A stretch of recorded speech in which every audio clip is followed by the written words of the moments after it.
ನಮಸ್ಕಾರ. ಟಾಪ್ 30ಗೆ ಸ್ವಾಗತ. ನಾನು ಪ್ರೀತಿ. ಇದೀಗ ಒಂದು ಬ್ರೇಕಿಂಗ್ ಲಭ್ಯವಾಗ್ತಾ ಇದೆ. ಕರ್ನಾಟಕ ರಕ್ಷಣಾ ವೇದಿಕೆಯ ನಾರಾಯಣಗೌಡರನ್ನ ಅರೆಸ್ಟ್ ಮಾಡಲಾಗಿದೆ. ಒಟ್ಟು 29 ಕರವೇ ಕಾರ್ಯಕರ್ತರಿಗೆ ನ್ಯಾಯಾಂಗ ಬಂಧನದಲ್ಲಿ ಇರಿಸಲಾಗಿದೆ. ದೇವನಹಳ್ಳಿ ಜಡ್ಜ್ ನಿವಾಸಕ್ಕೆ ಹಾಜರುಪಡಿಸಲಾಗಿದೆ. ಇನ್ನು ಬಿಗಿ ಪೊಲೀಸ್ ಭದ್ರತೆಯೊಂದಿಗೆ ಜಡ್ಜ್ ನಿವಾಸಕ್ಕೆ ಹಾಜರುಪಡಿಸಲಾಗಿದೆ. ತಡರಾತ್ರಿ ನಾರಾಯಣಗೌಡರನ್ನ ಪೊಲೀಸರು ಬಂಧಿಸಿದ್ದಾರೆ. ಹೆದ್ದಾರಿ ತಡೆ, ಪೊಲೀಸ್ ಸಿಬ್ಬಂದಿ ಮೇಲೆ ಹಲ್ಲೆ ಅಡಿ ಕೇಸ್ ದಾಖಲಾಗಿದೆ. ಚಿಕ್ಕಜಾಲ ಠಾಣೆಯಲ್ಲಿ ಪ್ರತ್ಯೇಕ 3 ಪ್ರಕರಣಗಳನ್ನು ದಾಖಲಿಸಲಾಗಿದೆ. ಕರ್ನಾಟಕ ರಕ್ಷಣಾ ವೇದಿಕೆಯ ನಾರಾಯಣಗೌಡರನ್ನ ಅರೆಸ್ಟ್ ಮಾಡಲಾಗಿದೆ. ಒಟ್ಟು 29 ಕರವೇ ಕಾರ್ಯಕರ್ತರಿಗೆ ನ್ಯಾಯಾಂಗ ಬಂಧನದಲ್ಲಿರಿಸಲಾಗಿದೆ. ದೇವನಹಳ್ಳಿ ಜಡ್ಜ್ ನಿವಾಸಕ್ಕೆ ಪೊಲೀಸರು ಹಾಜರುಪಡಿಸಿದ್ದಾರೆ. ಬಿಗಿ ಪೊಲೀಸ್ ಭದ್ರತೆಯೊಂದಿಗೆ ಜಡ್ಜ್ ನಿವಾಸಕ್ಕೆ ಹಾಜರುಪಡಿಸಲಾಗಿದೆ. ತಡರಾತ್ರಿ ನಾರಾಯಣಗೌಡರನ್ನ ಪೊಲೀಸರು ಬಂಧಿಸಿದ್ದು, ಹೆದ್ದಾರಿ ತಡೆ ಹಾಗೆ ಪೊಲೀಸ್ ಸಿಬ್ಬಂದಿ ಮೇಲೆ ಹಲ್ಲೆ ಅಡಿ ಕೇಸನ್ನ ದಾಖಲಿಸಲಾಗಿದೆ. ಚಿಕ್ಕಜಾಲ ಠಾಣೆಯಲ್ಲಿ ಪ್ರತ್ಯೇಕ 3 ಪ್ರಕರಣವನ್ನ ದಾಖಲಿಸಲಾಗಿದೆ. 29 ಕರವೇ ಕಾರ್ಯಕರ್ತರನ್ನ ಜೈಲಿಗೆ ಕಳುಹಿಸಲಾಗಿದೆ. ನಾರಾಯಣಗೌಡರನ್ನ ಇದೀಗ ಪೊಲೀಸರು ವಶಕ್ಕೆ ಪಡೆದಿದ್ದಾರೆ. ಪೊಲೀಸ್ ವಾಹನ ತರಬೇತಿ ಶಾಲೆಯಲ್ಲಿ ಇರಿಸಲಾಗಿತ್ತು. ನಾರಾಯಣಗೌಡರನ್ನ ಬಂಧಿಸಿ ಬಳಿಕ ಮೆಡಿಕಲ್ ಟೆಸ್ಟ್ ಹಾಗೆ ಯಲಹಂಕದ ಸರ್ಕಾರಿ ಆಸ್ಪತ್ರೆಯಲ್ಲಿ ಅವರಿಗೆ ಮೆಡಿಕಲ್ ಟೆಸ್ಟ್ ಅನ್ನ ಮಾಡಿಸಲಾಯಿತು. ಯಲಹಂಕದ ಸರ್ಕಾರಿ ಆಸ್ಪತ್ರೆಯಲ್ಲಿ ಅದಾದ ನಂತರ ಪೊಲೀಸ್ ಹಾಗೂ ಕರವೇ ಕಾರ್ಯಕರ್ತರ ಮಧ್ಯೆ ವಾಗ್ವಾದ ನಡೆದಿರೋದ್ರಿಂದ ಈ ಒಂದು ಗಲಾಟೆ ಏರ್ಪಟ್ಟಿತ್ತು. ಕರ್ನಾಟಕ ರಕ್ಷಣಾ ವೇದಿಕೆಯ ನಾರಾಯಣಗೌಡರನ್ನ ಅರೆಸ್ಟ್ ಮಾಡಲಾಗಿದೆ. ಒಟ್ಟು 29 ಕರವೇ ಕಾರ್ಯಕರ್ತರಿಗೆ ನ್ಯಾಯಾಂಗ ಬಂಧನದಲ್ಲಿ ಇರಿಸಲಾಗಿದೆ. ದೇವನಹಳ್ಳಿ ಜಡ್ಜ್ ನಿವಾಸಕ್ಕೆ ಅವರನ್ನ ಪೊಲೀಸರು ಒಪ್ಪಿಸಿದ್ದಾರೆ. ತಡರಾತ್ರಿ ನಾರಾಯಣಗೌಡರನ್ನ ಬಂಧಿಸಿದ್ದಾರೆ ಪೊಲೀಸರು. ಕರ್ನಾಟಕ ರಕ್ಷಣಾ ವೇದಿಕೆ ಹೋರಾಟಕ್ಕೆ ನೋಡ ಸೇನಾನಿ ಸನ್ಮಾನ್ಯ ನಾರಾಯಣಗೌಡರಿಗೆ ಸ್ವಲ್ಪ ಹಿಂದೆ ಹೋಗ್ಬಿಟ್ರೆ ಸ್ವಲ್ಪ ಆ ಕಡೆ ಹೋಗ್ಬಿಡು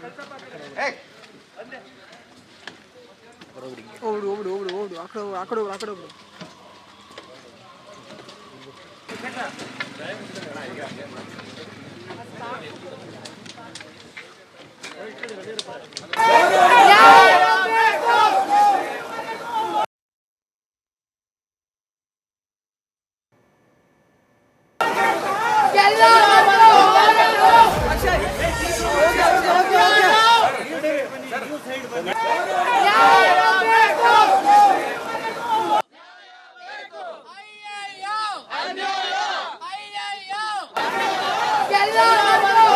ದೃಶ್ಯದಲ್ಲಿ ನೀವು ಗಮನಿಸ್ತಾ ಇರಬಹುದು. ಘಟನೆಯಲ್ಲಿ ಬಿಎಂಟಿಸಿ ಬಸ್ಗೆ ಕಲ್ಲಿನಿಂದ ಒಡೆಯಲಾಗಿದೆ. ಹಾಗೆ ಗಾಜೆಲ್ಲ ಪುಡಿಪುಡಿಯಾಗಿದೆ.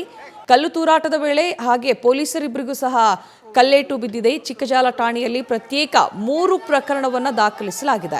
ಹೆದ್ದಾರಿ ತಡೆ ಹಾಗೆ ಪೊಲೀಸ್ ಸಿಬ್ಬಂದಿ ಮೇಲೆ ಹಲ್ಲೆ ಅಡಿ ಕೇಸನ್ನು ದಾಖಲಿಸಲಾಗಿದೆ.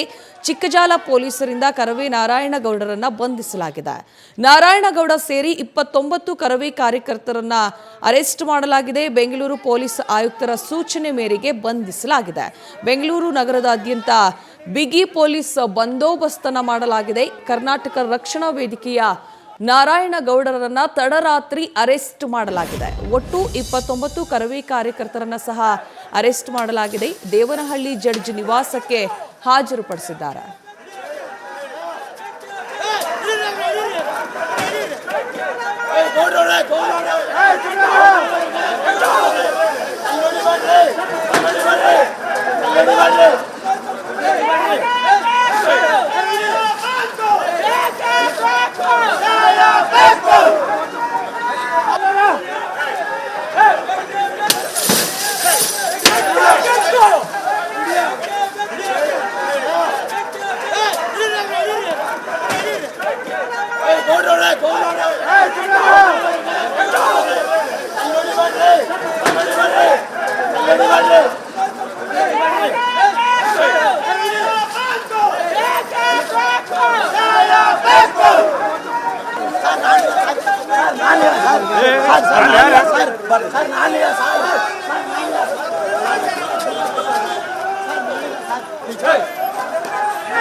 ಭಾರಿ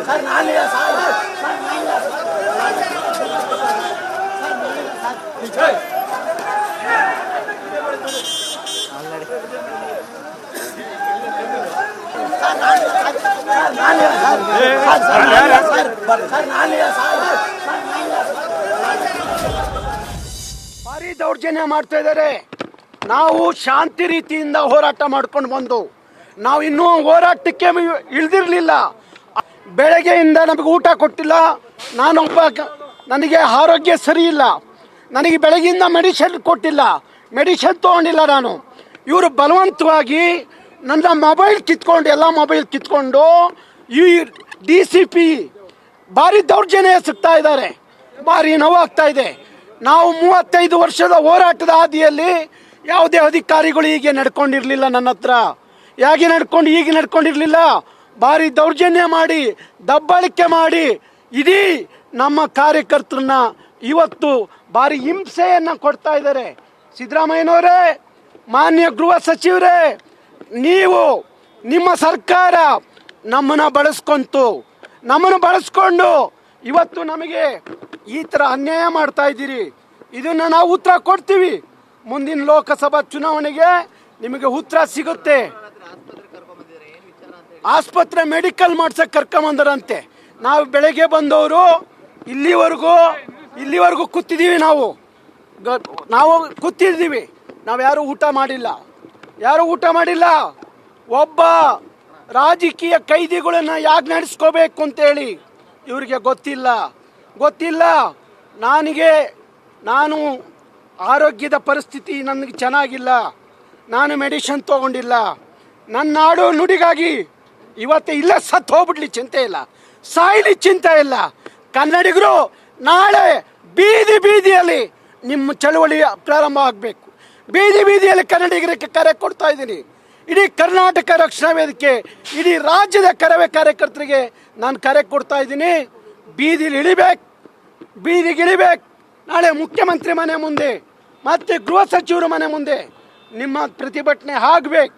ನೀವು ಯಾವ್ದಕ್ಕೋ ಹೆದರಬೇಡಿ, ಅಂಜಬೇಡಿ. ಏನೇ ಆಗಲಿ, ನಮ್ಮನ್ನು ಅದೇನು ಮಾಡ್ತಾರೆ ಮಾಡಲಿ. ನಮ್ಮನ್ನು ಕೊಂದುಬಿಟ್ರಿ, ಚಿಂತೆ ಇಲ್ಲ. ಯಾವುದೇ ಕಾರಣಕ್ಕೂ ನಾವು ಹೊಂಜಲ್ಲ. ನಮ್ಮ ಹೋರಾಟದಿಂದ ಹಿಂದೆ ಹೋಗಲ್ಲ.